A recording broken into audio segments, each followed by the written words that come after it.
Bapak Ibu Jemaat yang terkasih, Shalom. Pokok-pokok Warta Gereja hari Minggu tanggal 13 September tahun 2020. Ucapan selamat datang.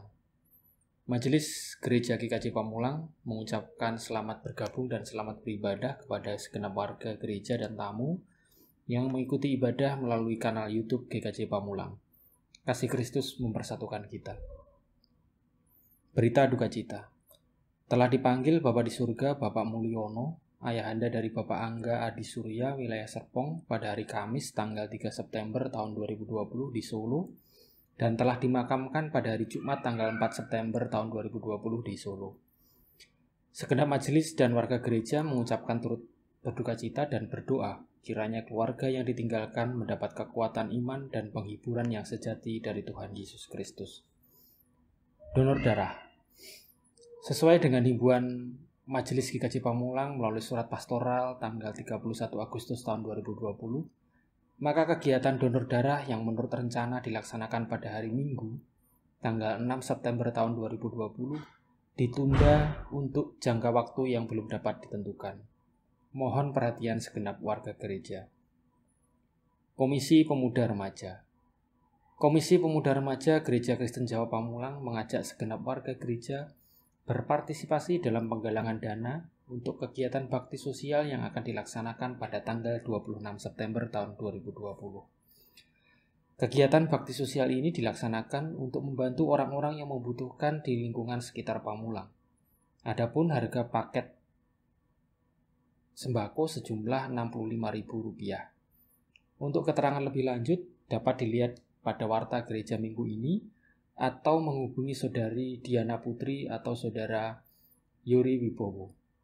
Mohon perhatian dan dukungan segenap warga gereja. Warga gereja ulang tahun. Majelis dan segenap warga gereja GKJ Pamulang mengucapkan selamat ulang tahun kepada saudara-saudara yang berulang tahun. Tuhan Yesus yang Maha Kasih kiranya memberi panjang umur dan damai sejahtera senantiasa. Nama-nama warga gereja yang berulang tahun dapat dilihat pada warta gereja minggu ini. Untuk mengetahui berita-berita secara lengkap yang ada di GKJ Pamulang, kami persilahkan untuk membaca warta gereja yang telah tersedia. Pengkhotbah. Firman Tuhan pada kebaktian umum minggu ini akan dilayankan oleh Pendeta Yosua BP Harhab MTH. Tuhan Yesus memberkati. Shalom, salam sejahtera untuk kita semua. Kiranya kasih karunia Tuhan dan berkat-Nya melimpah dalam kehidupan kita. Dan hari ini kita kembali berkumpul di rumah kita masing-masing, kita bersekutu. Namun kita percaya, walaupun kita tidak disatukan dalam satu tempat yang sama, namun ruang iman yang sama terjadi ketika kita boleh duduk, mendengarkan, namun juga terlibat dalam ibadah di pagi hari ini. Ibadah Minggu 13 September tahun 2020. Mari kita mulai dengan kita bersama-sama menyanyikan pelengkap Kidung Jemaat 4, bait pertama hingga yang kedua, angkatlah hatimu pada Tuhan.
Ibadah minggu ini berlangsung dalam nama Bapa, Anak, dan Roh Kudus.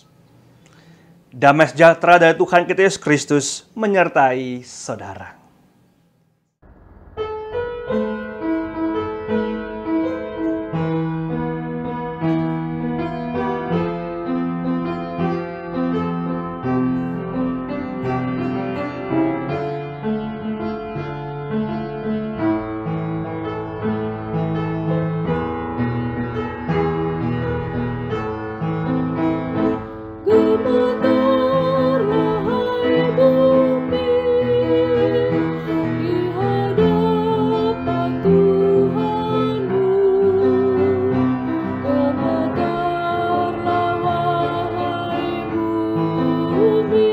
Di hadapan Tuhanmu.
Kini sebelum kita mendengarkan dan merenungkan firman Tuhan, mari kita bersama-sama pujikan pelengkap Kidung Jemaat 255, bait yang pertama, Firman-Mu ku pegang selalu.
Kini mari kita berdoa.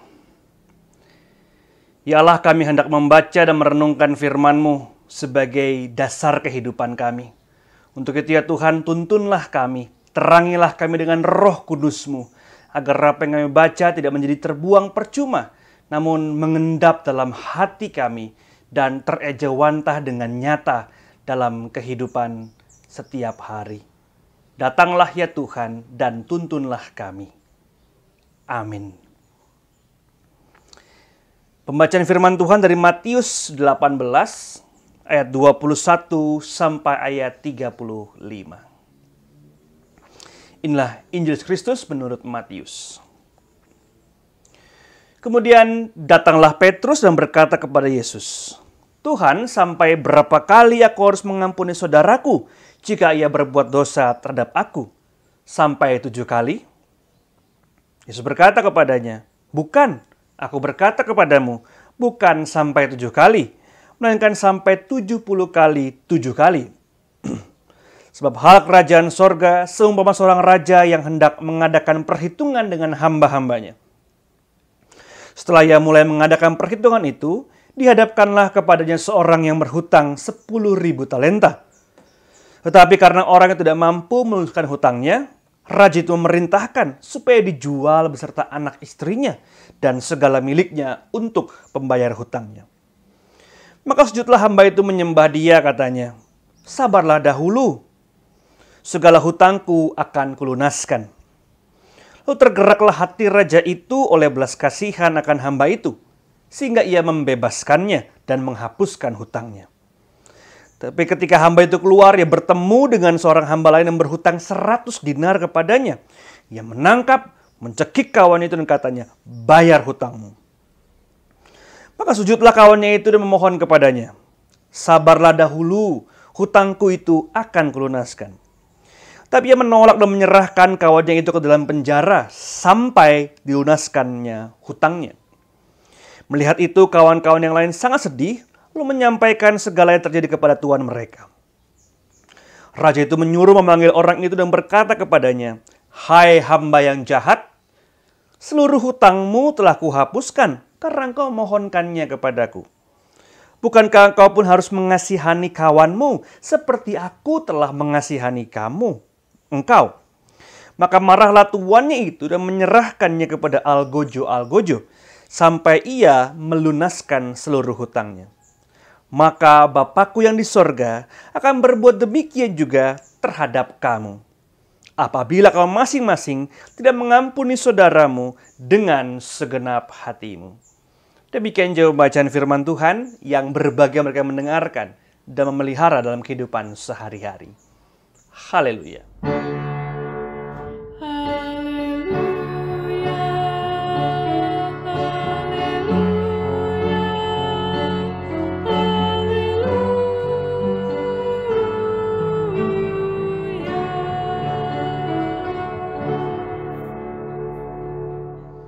Saudara terkasih, pada hari ini perenungan kita saya beri judul Forgive, dalam tanda kurung, and do not forget.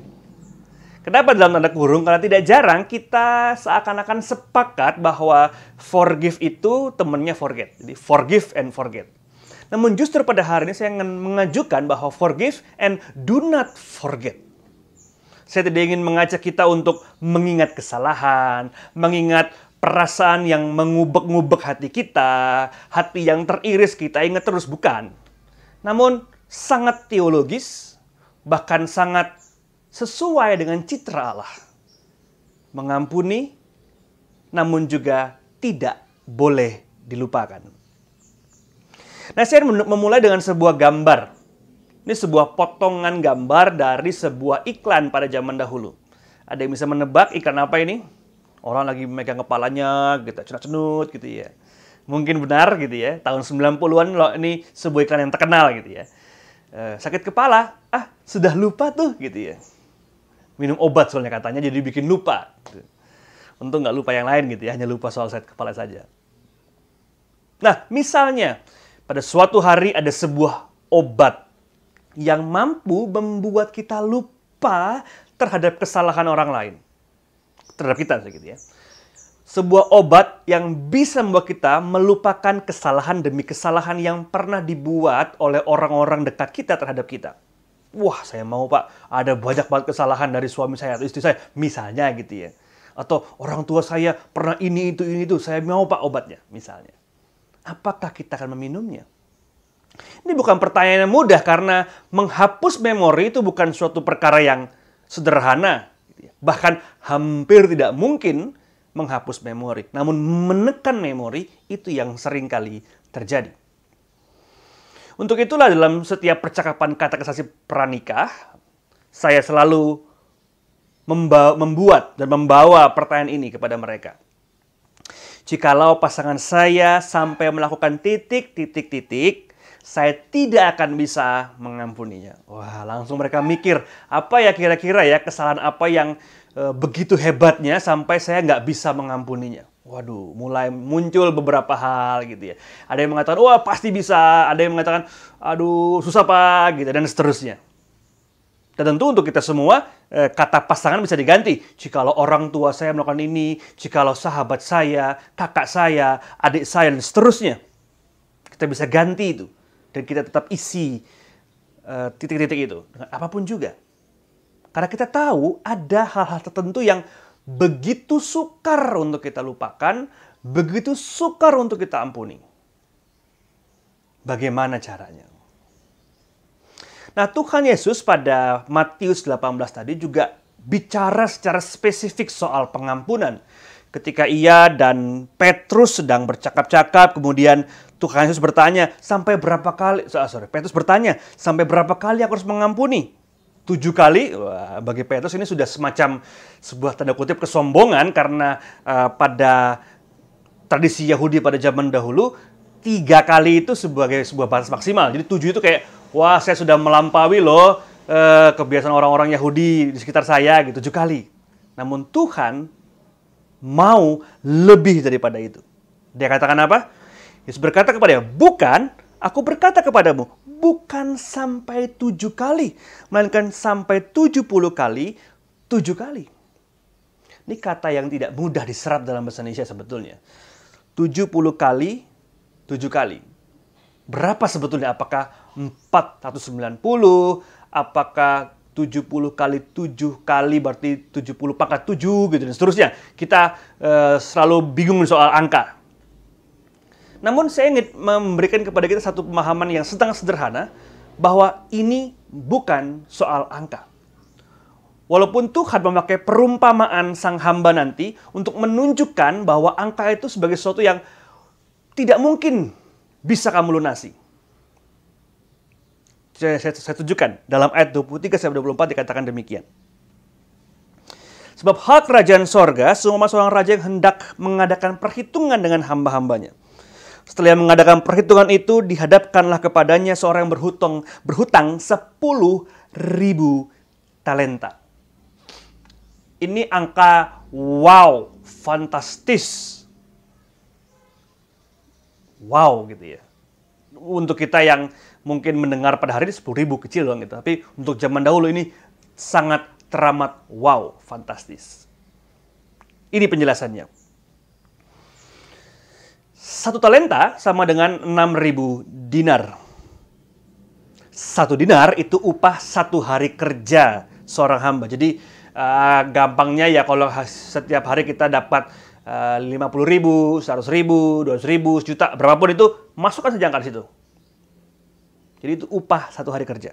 Sehingga 1 talenta sama dengan 6.000 hari kerja seorang hamba. 6.000 hari upah kerja seorang hamba. 6.000. Jadi kalau disebut 10.000 talenta itu sama dengan 60 juta hari. Upah kerja kita. Jadi upah harian, tambah bonus mungkin nggak mungkin pernah bisa melunasinya. Kenapa? Itu 60 juta hari sama dengan 200.000 tahun. Dengan kata lain Tuhan mengatakan, sang hamba itu tidak akan mungkin pernah bisa melunasi hutangnya.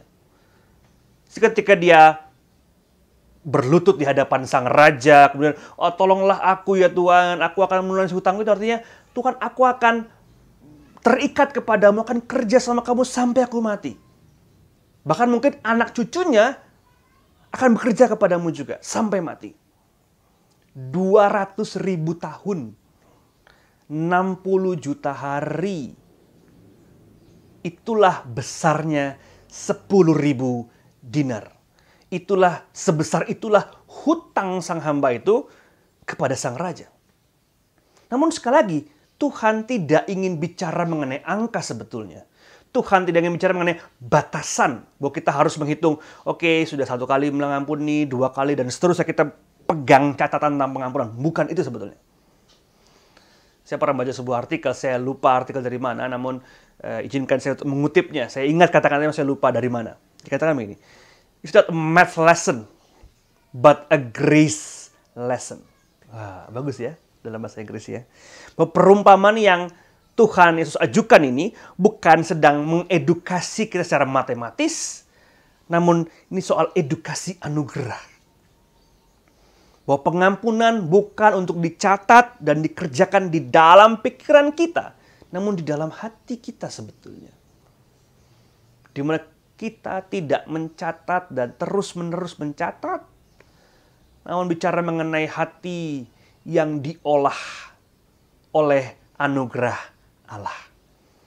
Menyadarkan kita bahwa hutang kita terhadap Allah itu begitu besar, namun toh Dia mampu, dan bersedia dengan sukacita memberikan anugerah pengampunan itu terhadap kita.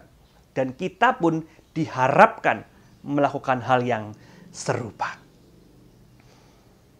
Sehingga dengan kata lain, memang ada banyak pengampunan yang harus diberikan itu adalah pengampunan yang saya nggak bisa mengampuni karena begitu besarnya kesalahan dia. 10.000 talenta kesalahan dia, kira-kira gitu. Kayak mananya ini gitu. 10.000 talenta kesalahan dia. Tapi Tuhan sudah mengampuni kita. Bahkan dengan sangat drastis gitu ya, dengan kontras Tuhan mengatakan si hamba itu 10.000 talenta diampuni, tapi 100 dinar dia tagih hutangnya. Seperti itulah perbandingan antara Tuhan yang mengampuni manusia dan manusia mengampuni sesamanya. 10.000 banding 100 dinar. Talenta, dinar. Ini satuannya udah beda nih. Talenta tuh begitu besar, dinar tuh kayak harian aja lah gitu ya. Kayak kecil lah, receh-receh gitu ya. Begitu jauh bedanya. Ketika bicara mengenai pengampunan, saya selalu tertuju kepada seorang tokoh bernama Desmond Tutu. Dia seorang bishop yang bergumul dengan hebat dan ikut memperjuangkan keadilan di Afrika Selatan ketika pada saat itu ada politik apartheid atau pemisahan antara orang kulit putih dan kulit hitam. Jadi pemisahannya betul-betul nyata gitu ya. Ini tempat untuk kulit putih, kulit hitam nggak boleh, kira-kira gitulah, jelas sekali gitu. Bahkan mereka terus disiksa dan ditekan gitu ya oleh orang-orang berkulit putih, padahal mereka adalah minoritas pada saat itu. Nah, ada sebuah perusahaan yang membuat film dokumenter tentang Desmond Tutu dan pendapatnya mengenai suara dia yang begitu jernih soal pengampunan. Bagaimana kamu bisa bicara mengenai pengampunan di tengah-tengah situasi yang begitu buruk ini? Lalu dalam percakapan itu si jurnalis bertanya kepada Desmond Tutu, apakah mereka layak diampuni? Lalu dengan sangat jelas Desmond Tutu mengatakan, tentu mereka nggak layak diampuni. Gitu ya. Mengingat betapa besarnya kesalahan mereka, betapa masifnya kerusakan yang mereka lakukan, betapa sistematisnya diskriminasi yang mereka lakukan itu, mereka nggak layak diampuni. Tapi anugerah Tuhan selalu tertuju kepada mereka yang tidak pantas, yang kita anggap nggak pantas. Tertuju kepada mereka yang biang onar, biang ribut gitu ya. Mereka yang melukai hati kita. Para domba-domba yang tersesat. Di sanalah anugerah Allah tertuju. Justru bagi orang-orang yang kita rasa, kita anggap tidak layak, justru di sanalah letak pengampunan dan anugerah pengampunan itu dari Allah. Saya langsung, iya juga ya. Justru pengampunan itu tertuju kepada orang-orang yang kita anggap melukai kita gitu ya. Anugerah pengampunan itu memang dibutuhkan bagi mereka yang bersalah. Bukan orang yang baik, bukan orang yang penuh dengan cinta kasih, namun orang-orang yang memang seringkali melukai hati dan mengganggu kita. Kepada mereka lah anugerah pengampunan tertuju. Lalu bagian kedua dikatakan, begitu besarnya anugerah Allah kepada manusia yang celah, seakan menipu kita dengan mengatakan, Tuhan kamu nggak adil. Allah itu bias. Kenapa justru mereka porsinya besar untuk mendapatkan anugerah pengampunan? Namun kita akan terkejut. Ketika nanti kita sampai ke surga, kita akan melihat siapa saja yang ada di sana. Jadi ini sebuah pengharapan yang besar dari Desmond Tutu. Bahwa ini adalah proyek kehidupan bersama. Pengampunan bukan soal pribadi dan individual saja, namun personal dan juga komunal. Dalam dua dimensi itulah pengampunan selalu bergerak dan terjadi. Sehingga film dokumenternya berjudul Crazy Little Things Called Grace. Ya, semacam crazy gitu ya. Orang-orang yang mampu mengampuni begitu besarnya. Dicap crazy. Tentu Desmond Tutu tidak mengatakan bahwa mereka bisa lolos dari hukuman gitu ya, dari keadilan, tidak. Namun keadilan bicara dengan bahasa yang berbeda dengan pengampunan. Dan keadilan hanya bisa terjadi kalau ada pengampunan. Kalau nggak ada pengampunan, namanya pembalasan. Keadilan tanpa pengampunan adalah pembalasan. Merefleksikan kalimat Desmond Tutu ini sebagai orang yang terlibat aktif dan ikut ambil bagian dalam sebuah proses yang begitu pedih dan menyakitkan hati gitu ya, menghancurkan kemanusiaan gitu ya. Saya berefleksi bahwa ternyata memang anugerah pengampunan itu datang dalam waktu-waktu yang tak terduga dan kepada orang-orang yang tak kita sangka. Dia datang dengan sewaktu-waktu gitu ya, dalam arti bahwa tiba-tiba Tuhan menghadirkan berkatnya kepada orang-orang yang bersalah gitu. Tapi di saat yang sama kepada orang-orang yang tak kita sangka akan dapat. Justru di sanalah pengampunan Tuhan terjadi. Anugerah Tuhan ditawarkan kepada mereka. Crazy little things called grace. Nah, saudaraku, bicara mengenai anugerah pengampunan itu berarti kita bicara juga mengenai ingatan. Tidak jarang, kembali seperti di awal ya, kita mengawinkan forgive and forget. Namun hari ini kita menyadari betul bahwa kita nggak mungkin forgive kalau kita forget. Desmond Tutu nggak mungkin bisa mengampuni orang-orang di sekitar dia yang bersalah. Nelson Mandela nggak bisa mengampuni sipir yang begitu kasar terhadap dia kalau dia melupakan orang itu. Kalau dia melupakan situasi itu, peristiwa itu. Namun justru dari mengingatlah ada pengampunan. Dan dari proses mengingatlah kita belajar. Sehingga bukan menghapus ingatan sebetulnya, namun mengubah isi konten dari ingatan itu. Muatan emosional dari ingatan itulah yang perlu kita lakukan menurut Desmond Tutu dan teman-teman kita di Afrika Selatan. Dan mungkin saya pikir semua kita juga mungkin pernah mengalaminya. Bagaimana kita mengingat masa lalu, misalnya kita mengingat, dulu dia pernah jatuhin saya misalnya gitu. Tapi ketika sudah 10 tahun, 20 tahun, kita kembali lagi bertemu sebagai reuni, mungkin perasaan marah itu sudah nggak ada. Diubah dengan canda dan tawa, diubah dengan sebuah kisah-kisah yang lucu gitu ya. Muatan emosinya sudah berbeda. Sehingga bukan menghapus ingatan. Nggak mungkin. Para pakar studi-studi ingatan atau memori selalu bicara mengenai bahwa ingatan tidak bisa dihapus. Namun dia terrepresi atau tertekan ke dalam alam bawah sadar, kemudian bisa muncul seketika juga. Bahkan di saat itu dia juga bisa menggerogoti kehidupan kita sebagai manusia. Mengubah cara kita melihat dunia, melihat yang lain, dan seterusnya. Ada bahaya memang ketika kita mencoba melupakan. Pada saat itu kita seakan-akan memendam dan memalingkan muka kita, padahal dia ada di sana. Nah, hamba yang Tuhan ceritakan tadi juga hamba yang lupa bahwa dia sudah diselamatkan dan diampuni oleh Tuhan Yesus. Hamba itu sudah lupa, gitu ya, bahwa Tuhan sudah mengampuni 10.000 dinar. Jelas dikatakan, ketika hamba itu keluar, dia bertemu dengan seorang hamba lain yang berhutang 100 dinar kepadanya. Receh sekali. Namun dia menangkap, mencekik dan mengatakan, bayar hutangmu. Wah. Padahal baru beberapa detik lalu atau beberapa menit lalu gitu ya, sang raja mengampuni dia yang 10.000 talenta. Tapi yang 100 dinar, dengan sangat kasar, dia minta bayar hutangmu.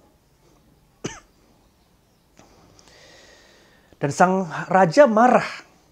Dikatakan apa? Hai hamba yang jahat, seluruh hutangmu telah kuhapuskan karena kau memohonkannya kepadaku.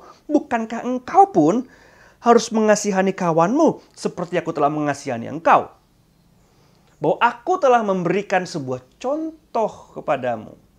Sebuah pola kehidupan yang seharusnya kamu ikuti dalam kehidupanmu. Sebuah teladan yang harusnya menuntun engkau ke dalam kehidupan yang baik. Tapi malah engkau melupakannya. Dasar engkau hamba yang jahat, dikatakan. Saya tidak melihatnya sebagai hamba yang tidak tahu terima kasih. Namun hamba yang lupa dan melupakan hutangnya. Kan kalau orang gitu ya, orang yang berhutang itu suka lupa gitu ya. Tapi yang dihutangi nggak pernah lupa gitu. Tapi ini dia yang dihutangi sudah melupakannya, dalam arti mengampuninya. Yang dihutangi sudah mengampuninya. Tapi dia nggak lupa. Nah, sang raja nggak lupa kalau dia sudah mengampuni.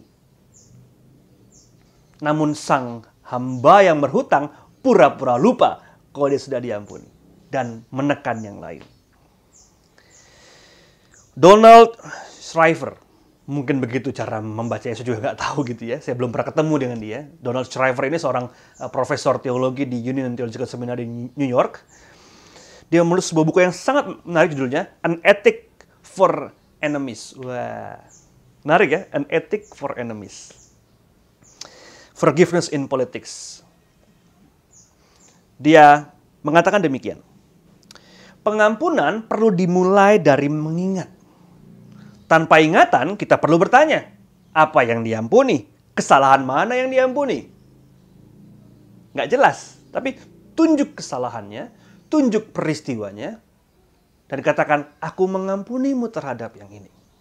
Karena tanpa itu, maka kita sekedar bicara mengenai kata-kata yang kosong, kata dia. Tapi pengampunan dimulai dari mengingat. Desmond Tutu tadi ya, dan juga Nelson Mandela mengingat orang-orang tertentu dan dia mengampuni mereka. Tanpa ingatan, pengampunan menjadi sia-sia. Lanjut Donald, dikatakan, sia-sia karena pengampunan tidak menjadi pengingat bagi pelaku akan dampak dari kesalahannya. Sang hamba melupakan. Tapi sang raja ingat. Mengampuni dan melupakan hanya membohongi diri dan melestarikan relasi sosial yang retak. Karena mengampuni dan melupakan membuat kita gagal menarik garis dari masa lalu ke masa kini. Memotong kehidupan pada titik tengah dan seakan-akan udahlah aku lupakan yang lama, aku memulai hidup yang baru. Padahal yang lama pasti akan terus terikut. Gak mungkin kita mengatakan bahwa aku mau melupakan begitu saja. Enggak. Aku mau menjadi pikun gitu. Enggak mungkin. Tidak masuk akal. Masa lalu kita pasti akan terikut kecuali kita punya demensia misalnya. Sebuah situasi yang tidak menyenangkan memang. Dan sangat sulit untuk keluarga yang menemani mereka yang demensia. Sehingga itu bukan sebuah situasi yang kita inginkan sebetulnya. Nah, mengingat tak mungkin dihindari. Namun mengingat perlu diusahakan agar pengampunan dan ingatan itu mencegah perilaku yang sama. Nah, sia-sia bagi korban, kata Donald, pengampunan seharusnya menjadi momen pemulihan diri dengan ditanggalkan dendam dan dihapuskannya emosi negatif di dalam ingatan itu sendiri.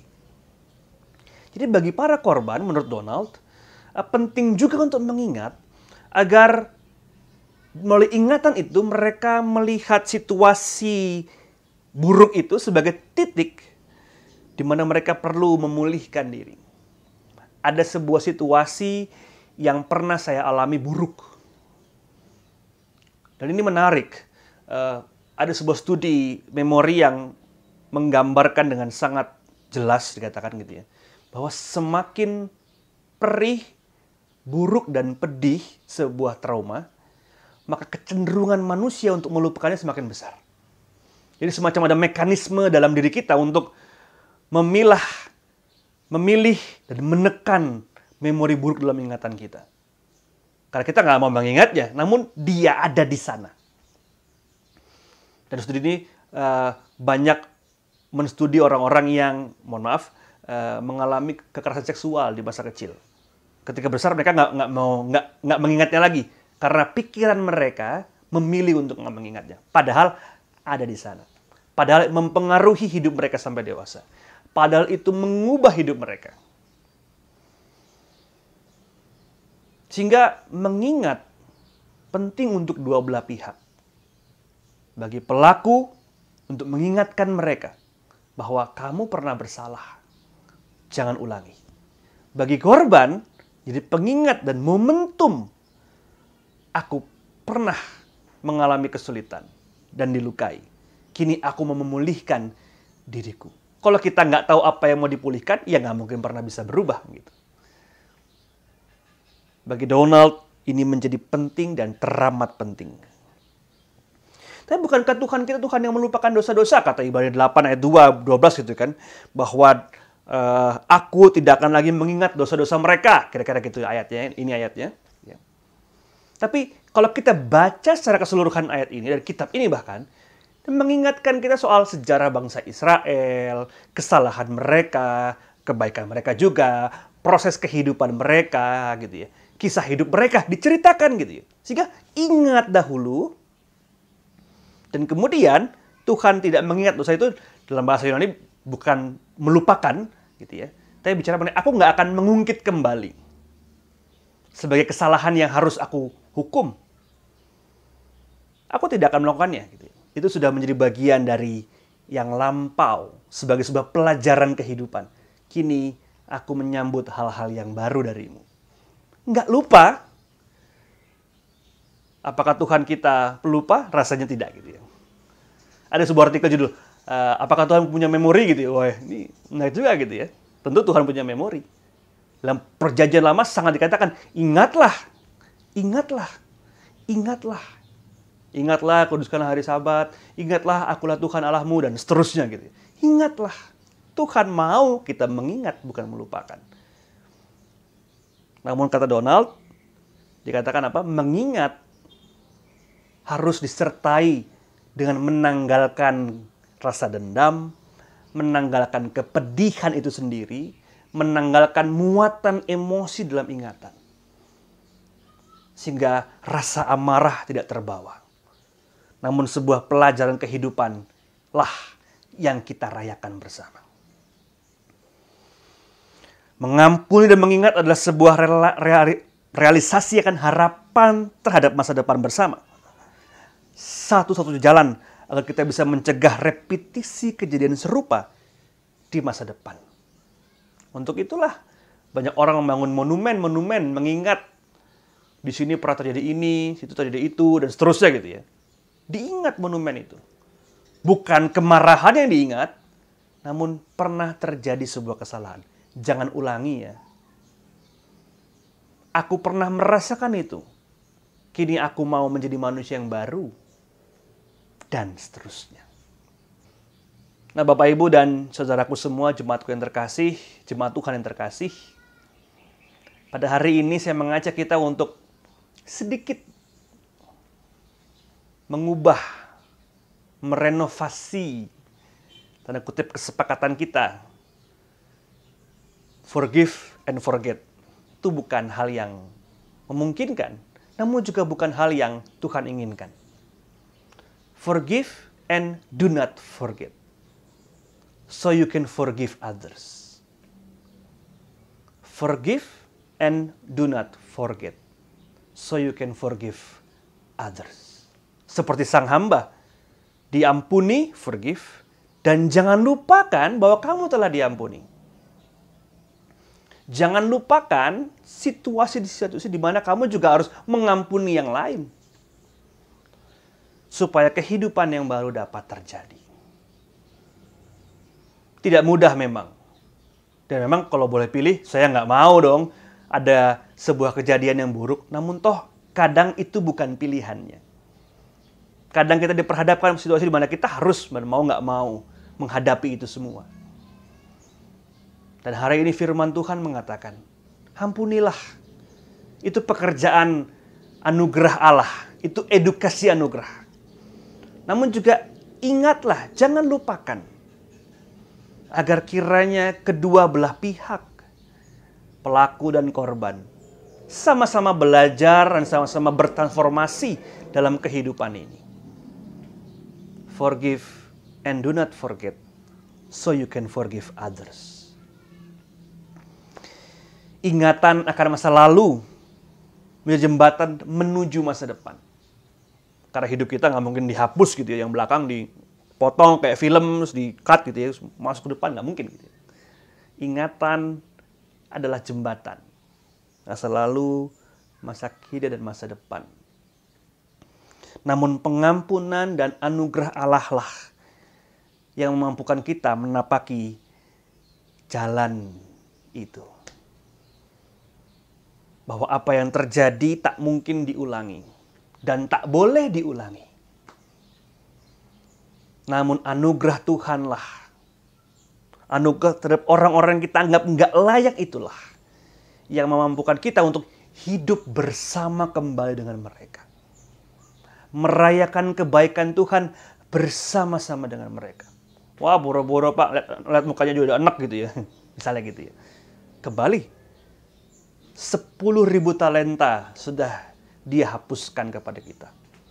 Apakah 100 dinar dari sahabatmu hendak engkau tagih dan engkau marahi dia? 10.000 talenta sudah Tuhan ampuni. Kini giliran kita untuk mengampuni 100, 200 dinar dari sahabat dan orang-orang dekat kita. Selamat mengampuni, selamat mengingat, selamat hidup bersama dalam kehidupan di antara dan bersama-sama dengan sahabat-sahabat kita. Tuhan memberkati kita semua. Amin.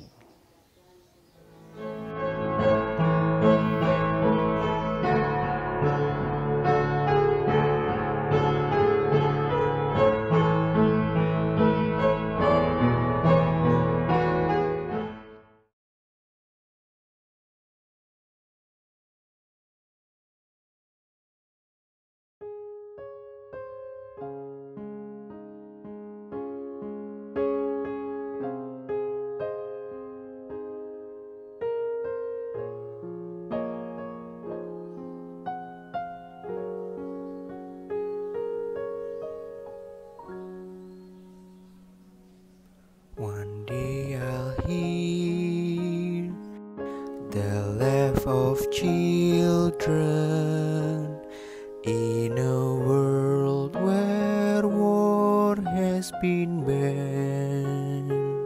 One day I'll see men of all colors sharing words of love and devotion.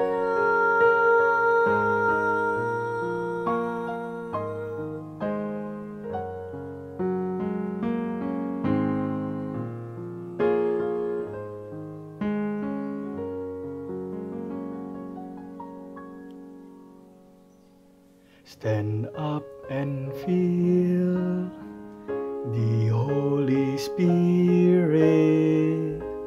Find the power of your faith. Open your heart, Open your heart, those who need you, who need you, in the name of love and devotion. Yes, I believe. Yes, I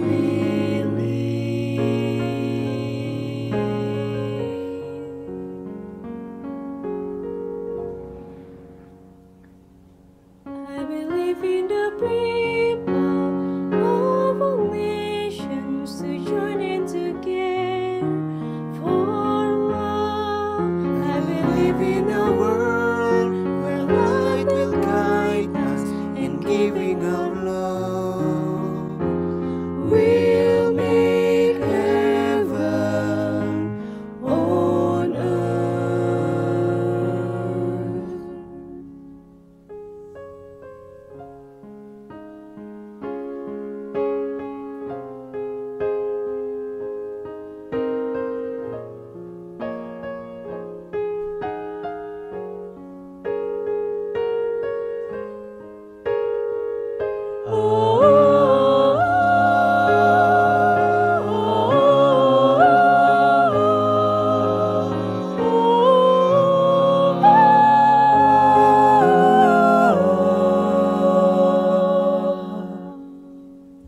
I believe in the people of all nations to join and to care for love. I believe in a world where light will guide us in giving our love.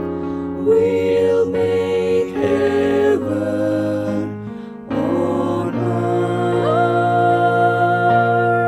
I believe in a people of all nations to join and to care for love. I believe in a world where light will guide us and giving our love. We'll make heaven on earth. We'll make heaven on earth.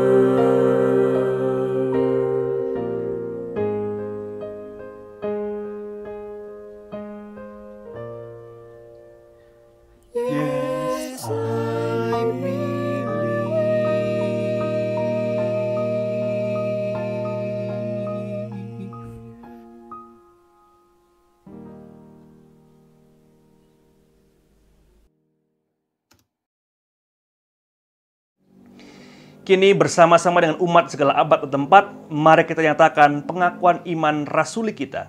Demikian. Aku percaya kepada Allah, Bapa yang Maha Kuasa, Khalik langit dan bumi, dan kepada Yesus Kristus, Anak yang tunggal Tuhan kita, yang dikandung dari Roh Kudus, lahir dari anak darah Maria, yang menderita sengsara di pemerintahan Pontius Pilatus, disalibkan, mati dan dikuburkan, turun ke dalam kerajaan maut. Pada hari yang ketiga, akan bangkit dari antara orang mati, naik ke surga, duduk sebelah Allah, Bapa yang Maha Kuasa. Dan dari sana akan datang untuk menghakimi orang hidup dan yang mati. Aku percaya kepada Roh Kudus, gereja yang kudus dan am, pengampunan dosa, kebangkitan daging, dan hidup yang kekal. Saudaraku yang terkasih, kini mari kita menaikkan doa syafaat kita. Mari kita tundukkan kepala dan hati kita berdoa. Ya Allah, pada hari ini kami bersama-sama berdoa untuk keselamatan bangsa kami. Di tengah-tengah masa pandemi ini ya Tuhan, ada begitu banyak hal yang kami rasakan. Terutama ketika kami melihat, membaca, mendengar bahwa angka pasien COVID-19 belum juga menunjukkan tanda-tanda penurunan. Kami terus berdoa ya Tuhan, kiranya masyarakat diingatkan, ditegur oleh Engkau sendiri. Agar mereka terus-menerus boleh berdisiplin dalam bertindak, menjaga protokol kesehatan, dan juga bersosialisasi. Sehingga dengan demikian dimulai dari kesadaran diri sendiri. Kami turut menyumbang kebaikan dan juga menyumbang adanya pemulihan bagi negara kami ini. Kami juga berdoa untuk para pemimpin bangsa kami. Ada tugas yang tidak mudah sedang mereka emban. Jagalah dan juga tutup bungkus dengan Roh Kudus-Mu ya Tuhan. Tuntun dengan Roh Kudus-Mu para pemimpin bangsa kami. Kami juga berdoa untuk para tenaga medis. Kiranya perjuangan dan hati yang terus memiliki daya juang tak pernah kendur dalam hati mereka masing-masing. Sehingga dengan demikian kehidupan dan juga kebersamaan terus boleh kami jalin bersama. Terus boleh terjadi di antara kami satu persatu. Kami juga berdoa pada saat ini ya Tuhan untuk gereja-Mu. Kiranya gereja-Mu juga boleh senantiasa menjadi gereja yang menyapa banyak orang. Di tengah-tengah masa COVID-19 ini, pandemi COVID-19 ini. Kami terus berdoa kiranya gereja tidak pernah menutup pintunya. Namun sebaliknya membuka untuk bisa menjadi tempat perlindungan bagi orang-orang banyak. Ada begitu banyak krisis yang terjadi ya Tuhan. Dan kiranya gereja boleh membuka matanya. Setiap gereja di Indonesia membuka mata kami untuk turut terlibat dalam proses pembangunan dan pemulihan bangsa ini. Kami juga berdoa setiap keluarga-keluarga kami ya Tuhan. Kira dalam keluarga kami juga boleh merasakan damai sukacita. Bahwa pandemi ini bukan menjadi sebuah waktu-waktu di mana kami terus mengasah, bahkan memperlebar jurang perbedaan dan pertikaian di antara anggota keluarga. Namun sebaliknya, memakai waktu-waktu ini sebagai waktu di mana Engkau tunjukkan kepada kami jalan yang benar, jalan pemulihan, jalan rekonsiliasi, jalan untuk bisa hidup bersama dalam kebaikan-Mu saja. Kami juga berdoa setiap kami ya Tuhan yang sedang berjuang dengan pekerjaan kami masing-masing. Entah kami yang berjuang mempertahankan pekerjaan, mencari pekerjaan, maupun menciptakan pekerjaan ya Tuhan. Jadikanlah kami orang-orang yang kreatif, orang-orang yang senantiasa melihat adanya sisi-sisi kebaikan dan juga potensi-potensi baru untuk boleh kami geluti. Jadikanlah kami anak-anak-Mu ya Tuhan yang terus berjuang di masa-masa pandemi ini.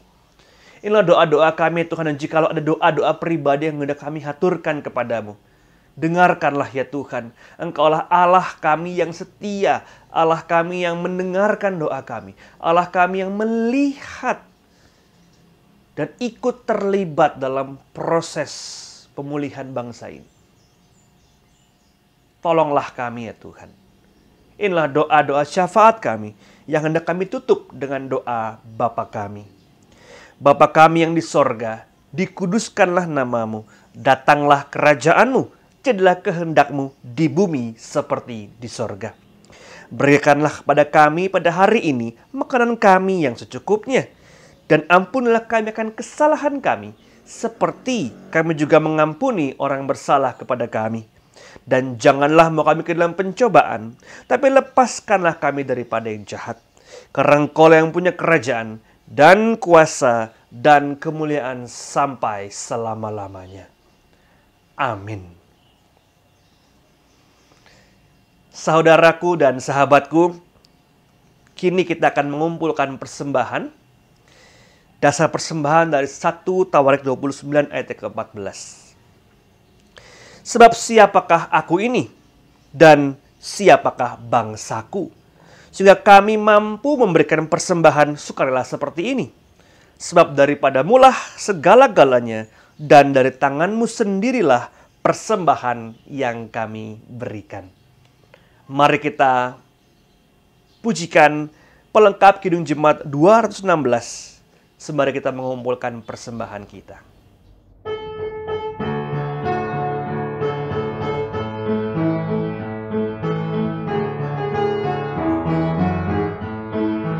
Berlimpah sukacita di hatiku, di hatiku berlimpah sukacita di hatiku, tetap di hatiku.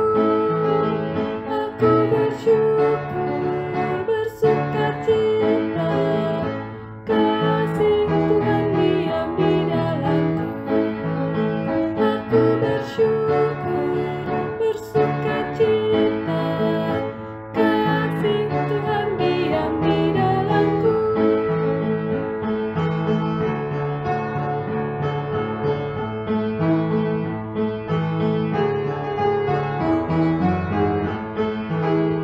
Damai sejahtera melampaui akal di hatiku, di hatiku, di hatiku.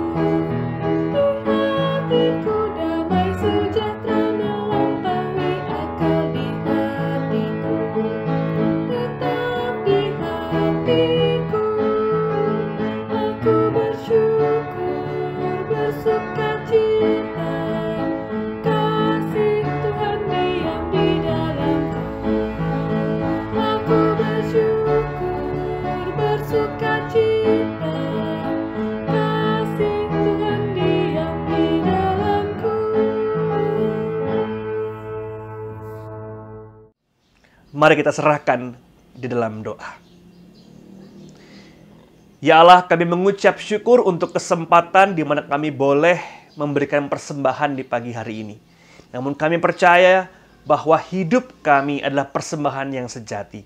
Jadikanlah tutur kata kami, tindakan kami, pikiran kami sebagai sebuah persembahan yang terbaik untuk-Mu saja ya Tuhan, agar nama-Mu terus dimuliakan.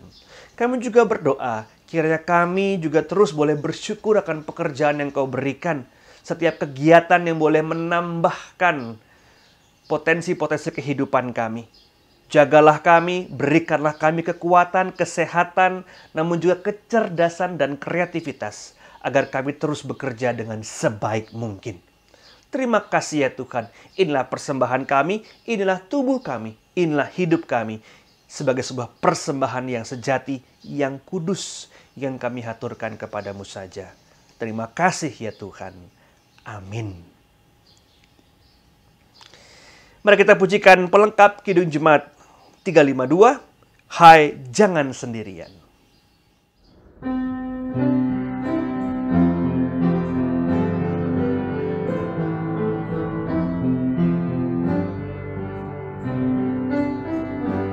Hai jangan sendirian, jalanmu kau tempuh, bebanmu jadi ringan,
Kini mari kita arahkan hati kita kepada Tuhan dan menerimalah berkat Tuhan. Kiranya Allah sumber segala pengharapan memenuhi kamu dengan segala sukacita dan damai sejahtera dalam iman kamu, supaya kekuatan Roh Kudus berlimpah-limpah dalam pengharapan dari sekarang sampai selama-lamanya. Amin.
Demikian ibadah minggu pada hari ini, di mana kita bersama-sama mengingat kebaikan Tuhan, kisah-kisah yang sudah Tuhan torehkan dalam kehidupan kita. Namun di saat yang sama, kita menyongsong masa depan. Bukan sendirian, namun juga bersama-sama dengan orang yang kita cintai dan yang kita kasihi. Selamat hari Minggu, selamat mengampuni, selamat mengingat. Tuhan memberkati kita semua. Amin.